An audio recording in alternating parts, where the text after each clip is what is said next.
ویناوال د فراغت په دې غونډه کې د اسلامي لارښوونو رول ته په اشارې سره حافظان د قرآن کریم ریښتیني خادمان وبلل او د هغوی اسلامي مسئولیتونه ورته په ګوته کړل. تعلیم کتاب کند، کتاب تعلیم کند.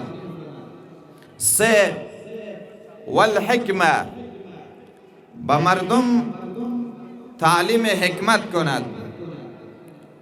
4 نتیجه و یزکیهم، مردم تزکیه کند، مزکی برای مردم باشد.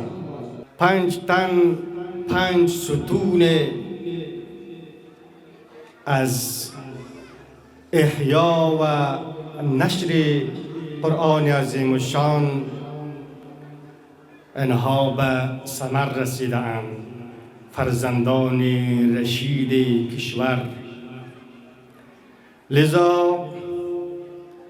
این مجلس را می سزد که مبارک گفت. ورته مهال د دې مدرسې مسؤل مولوي نعمت الله ابو طارق د قرآن کریم پیغام بیان کړ او له هیوادوال څخه وغوښتل چې خپل اولادونه د دینی مدرسو ته واستوي. پیام ما برای تمام خانواده های مسلمان ای است که فرزندانشان را که جامعه سازان آینده هستند و وطن، کشور، خاک، ملت و مردم بر دستان اینها قرار میگیرند، جهت تعلیم و تربیهشان در مدارس اسلامی، در مراکز علمی، در مکاتب و پوهنتونها در مجموع بفرستند. پیام به هموطنان عزیز می است از پدر و مادرای عزیز خواهش دارم که این اطفالشان را به مدارس بفرستند و تشویق نمایند تا علم را بیاموزند، چون یگانه راه ترقی و پیشرفت یک کشور در علم و تحصیل است. کوشش و زحمت کشیدم و بالاخره نتیجهش را هم دریافت کردم و از خواهران و برادران امت مسلمی خود درخواست داریم و خواهش میکنیم که برای پسران خود را در مدارس ها مانند تا اینکه در آینده خدمتگار دین و مجاهدان اسلام شوند.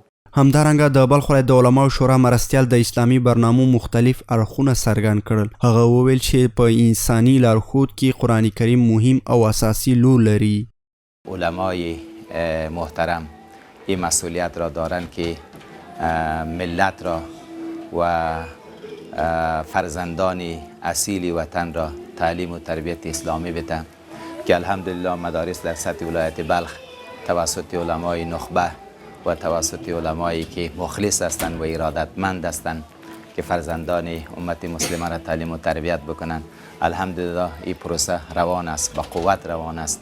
د دې مراسمو په پای کې حافظانو ته د فضیلت پګړۍ او د فراغت سندونه د اسلامي امارت مسؤلینو او دیني عالمانو لخوا ورته ورکړل شول.